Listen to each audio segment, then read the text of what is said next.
This is a breaking report for Olympus, where the gods get their news. Good evening and welcome to Bactra, Afghanistan.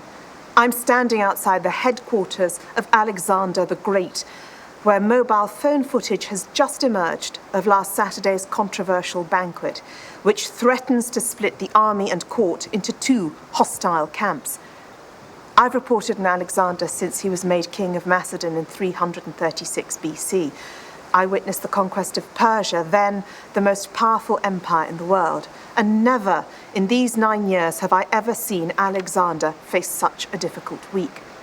Ptolemy, usually our first port of call for information, has been uncharacteristically quiet. So this footage may be our only clue as to what took place behind these gates. Do you not think, friends, that Alexander has done more for us than any king in history has done for his people? He has brought us greater wealth and comfort than even the gods have given to mankind. The Persians have got the right idea. When they greet Alexander, they fall to their knees and worship him as a living god. After everything that he has done for us, should we not do the same? When he enters this room, we should prostrate ourselves before him to formally recognize that he is indeed a god. If Alexander were here, I would not need to speak. He himself would reject your proposals. Alexander is worth every honor that can be bestowed upon a man. But there is a distinction between the honors we give to mortals and those that we give to the gods. What you propose is something we do only for the immortal gods. Absolutely. Only the Persians worship their kings, and look where it got them. They are servile, fawning creatures, ripe only to be conquered. Should we, victorious Macedonians and Greeks, act like the defeated Persians and lower ourselves to their standing? No, absolutely not. Alexander sends word that the Greeks and Macedonians should forget about my misguided idea. Ladies and gentlemen, King Alexander.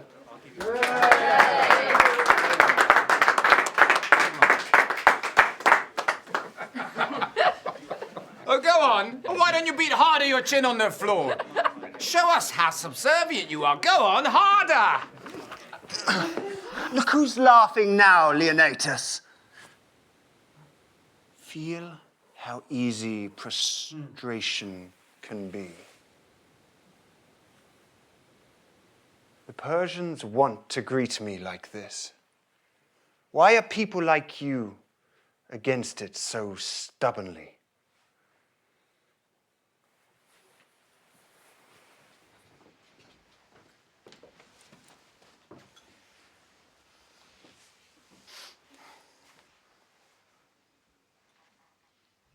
Truly shocking scenes there.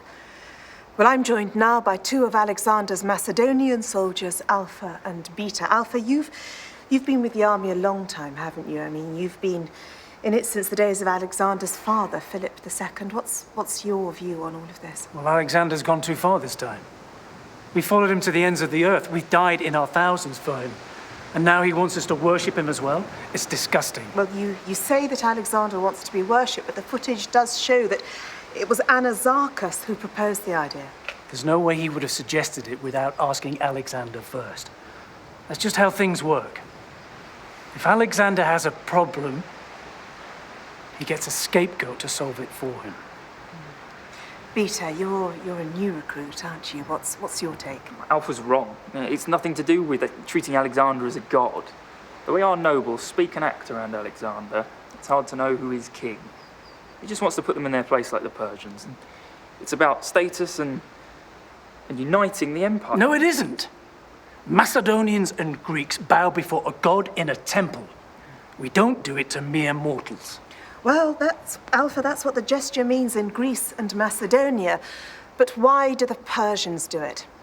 I put that question to Artabazos when I met the leading Persian noble last week, just before the issue took center stage at court. Let's take a look. I've noticed that when you approach Alexander, you stop and you fall to the ground. Could you please explain that to our viewers? Well, it's just the way us Persians show respect for the king, whoever it is. There are some who say that it does look like an act of worship. It's not. We prostrate before the king to show that we accept his authority. It's about his status and our status. We nobles are all on the same level, and performing the same action shows this. And you think that Alexander understands all of this? Well, he should do.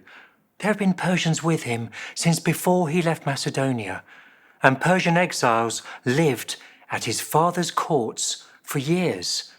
For those of you just joining us, that was an excerpt from my exclusive interview with Artabazos, which you can see in full on Monday on Olympus News. Alpha, your thoughts now? Doesn't matter what the Persians say. For Macedonians and Greeks, the gesture is merely a way of worshipping a god and nothing more. It's not it at all, Alpha. We're in Persia. Alexander wants to use the gesture because of its meaning here. Why would he go looking for the Persian meaning? Why should he care what they think? Macedonians are the only people who count in our empire. Well, if I could just step in here for a minute, I think one indication of Alexander's intentions could be the reaction of people around him, perhaps. Exactly. There's been universal and overwhelming outcry at the idea of worshipping a mortal. You saw how the people applauded Callisthenes. You say there's been an outcry at this blasphemous idea, but that's not true. You saw Leonidas' reaction. He laughed at the Persians. That's hardly a normal reaction to blasphemy. Well, that's a very convenient moment, actually, to bring up Leonidas, because we've just had word that he's issued a press release. I believe we've got it. Thank you. Here it is. In light of footage circulating today, this is a press release from Leonidas, I'd like to clarify my involvement in last week's banquet. To a Macedonian man brought up in a free society, the idea of debasing yourself so publicly as the Persians were doing is an utterly alien notion. I respect my king, but we grew up together. We fight alongside one another in battle. I'm not about to get on the floor and grovel to somebody whose life I've saved. Beta, what do you make of that? It confirms what I've been saying all along. Macedonian nobles just didn't want to look stupid. They don't see Alexander as being so far above them that they should bow before him. Neither do they see themselves being relegated to the same servile status as the Persians. But their opposition has absolutely nothing to do with religion. Unfortunately, that's all we've got time for. I'm very sorry, but Alpha and Beta, thank you very much for joining us. It's clearly a very tense debate that will continue to rage. Twitter has been going wild since we've been on air, and we've had messages from Alexander scholars from across the centuries. At Curtius100 accuses Alexander of a depraved idea. At Bosworth 1988 writes, I can only assume that he now believed firmly in his godhead, but at Sporworth 2007 argues that the divinity view hijacked the debate. It's all about status. Is Alexander a megalomaniac convinced of his own divinity, or is this just a fundamental clash of cultures? And if it is, how can he or anyone possibly hope to rule such a vast multicultural empire? Either way, could this scandal cost Alexander his authority? What do you think? Join the debate by tweeting at Olympus News, #AlexanderProblem. This is Barbara Winters reporting exclusively for Olympus News.